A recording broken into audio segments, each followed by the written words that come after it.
Привет, я Роман Шабанов. В момент покупки себе консоли Super Famicom в конце 2016 года я очень активно искал на eBay оригинальный картридж микромашинки 2 для консоли Sega Mega Drive. Выполнен он в форм-факторе G-Card, что позволяет проходить игру одновременно 4 игрокам. И все это за счет вот этих вот дополнительных портов, расположенных на корпусе самого картриджа. Об этой игре я еще обязательно сниму отдельное видео из цикла «Первое впечатление», но пока что отложим его в сторонку. Как следствие, меня очень сильно заинтересовала возможность игры вчетвером на 16-битной консоли. Я начал искать разную информацию об этом и наткнулся на устройство Super Multitap для Super Nintendo. Для тех, кто не в курсе, небольшая историческая справка от Хриплова. Погнали! Для Super Nintendo было выпущено несколько мультитап устройств. Первым стала Super Multitap от компании Hudson Soft 1993 года, оснащенная 4 портами для контроллеров. Когда Super Multitap подключен во второй порт SNES, он позволяет играть 5 игрокам на одной консоли одновременно. Устройство можно было купить отдельно или в комплекте с игрой Super Bomberman. Позже компания Hudson Soft выпустила Super Multitap 2 в виде головы Бомбермана. Это устройство на сегодняшний день считается самым ценным среди коллекционеров. Оно также было оснащено 4 портами для контроллеров. Еще одной примечательной версией Multitap было устройство Naki Multitap, которое было оснащено уже 5 портами для контроллеров. Однако оно же показало, что фактически 5-й порт на таких устройствах не функционирует. Как видите, в 90-е мы со своими пиратскими Денди могли о таком только мечтать. Но не будем сейчас о грустном, тем более, что Николай Губанов снял целое видео о подключении мультитап к Денди и NES. Рубрика «Интересные факты». Если к SNES подключить 2 мультитап устройства по одному в каждый порт от контроллеров, то теоретически в одну игру могут играть до 8 человек.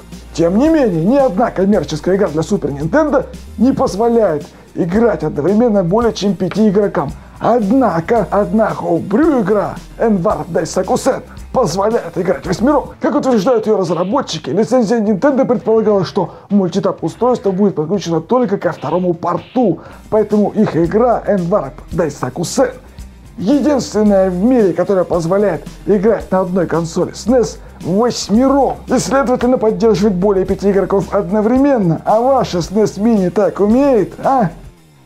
Спасибо, Хрипу, ты сегодня очень хорошо подготовился. В чем лично для меня преимущество мультитап над G-Card? Ведь, казалось бы, в обоих случаях нужно покупать картриджи. Но так как денег на покупку лицензии у меня сейчас особо нет, большинство игр для SNES я прохожу вот на таком вот флеш-картридже Super EverDrive China Version. И вот здесь мультитап просто незаменим. То есть я подключаю консоль, врубаю в нее Super EverDrive, запускаю игру, подключаю мультитап и спокойно играю в 5 или в 4 в какого-нибудь там Бомбермана. Но теперь давайте поподробнее посмотрим на мультитап, который мне удалось выиграть на аукционе eBay. Пришел он в обычной коробке, замотанный в пузырчатую пленку. Обратите внимание, что он сохранился в идеальном состоянии. Корпус выполнен в виде этакого полукруга, что весьма удобно, когда к нему подключены все 4 контроллера. Сверху вы видите переключатель режима с 2 игроков на 3-5. Это на случай, если вы не хотите постоянно отключать мультитап от консоли. Для его работы никаких батареек не требуется, и уж тем более драйверов или блоков питания. Втыкаем в консоль и все работает. Просто до безумия. Как я уже говорил, купил этот мультитап на аукционе eBay у японского продавца.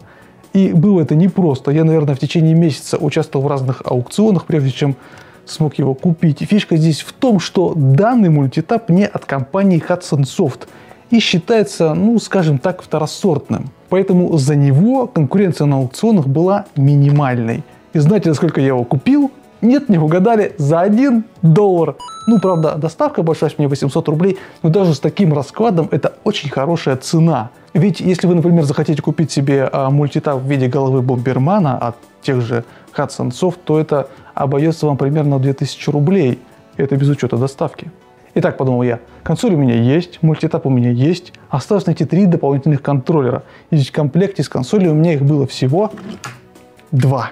Выбор здесь невелик. Мы можем купить либо оригинальные на eBay за 600-1000 1200 рублей за штуку, либо китайский на AliExpress, что обойдется нам в 180-220 рублей. Вариант взять контроллеры у друзей мы не рассматриваем, ведь даже в 2017 году у ваших друзей все еще нет Super Nintendo. Понимая, что играть впятером придется нечасто, я решил заказать китайские контроллеры на AliExpress.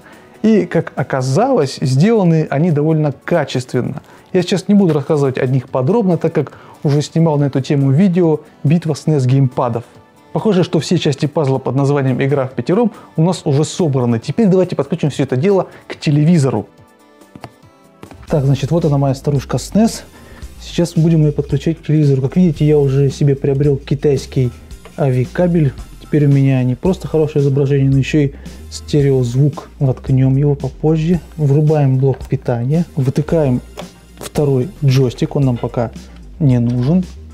Втыкаем вместо него мультитап. Он, кстати, довольно тяжело втыкается, потому что разъем у него новый, еще не раздолбанный. Второй джойстик сразу воткнем на место второго джойстика уже в мультитапе. Это у нас готово. Подключим AV-кабель. Самое сложное, нужно пролезть между стеной и телевизором и попасть в гнезда.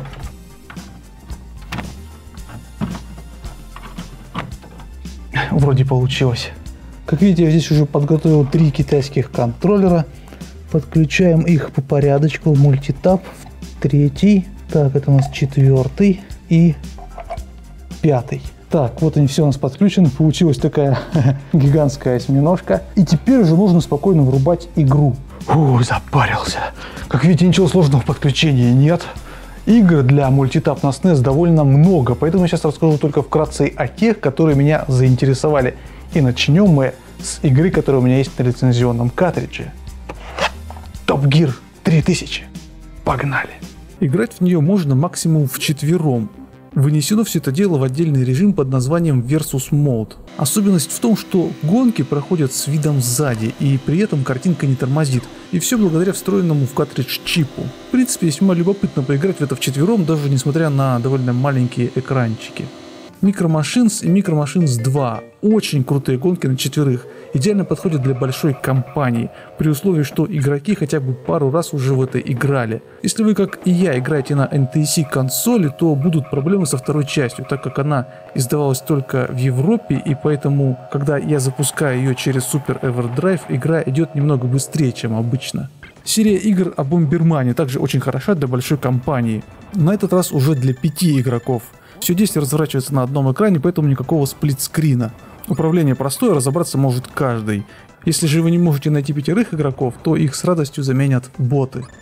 Ну и, конечно, стоит отметить великолепную мини-серию NBA Jam и NBA Jam Tournament Edition для 4 игроков. Это забойный баскетбол 2 на 2 с крутейшей графикой и, на секундочку, горящим мячом. Отлично подходит для того, чтобы зарубиться вечерком с друзьями. Помимо этого есть еще куча разных спортивных игр, в которые можно играть как вчетвером, так и впятером. Среди них футбол, баскетбол, американский футбол, хоккей, рестлинг, олимпийские игры, всевозможные тетрисы и даже Mario Kart для бедных, Street Racers. Здесь уже все зависит от ваших предпочтений. Набирайте в Google SNES Multitap Game List и выбирайте, что нравится. На этом у меня все. Обязательно напишите в комментариях свои любимые игры для Super Multitap. Может быть, найдем какой-нибудь неограненный алмаз. Также ставьте лайки или дизлайки. Подписывайтесь на канал, вступайте в группу ВКонтакте. И если хотите помочь каналу материально, то все ссылки на донат будут в описании к этому видео. Ну а я пойду готовить очередной выпуск картридж на прокачку и еще один очень интересный спешл по игре Aladdin. Еще увидимся!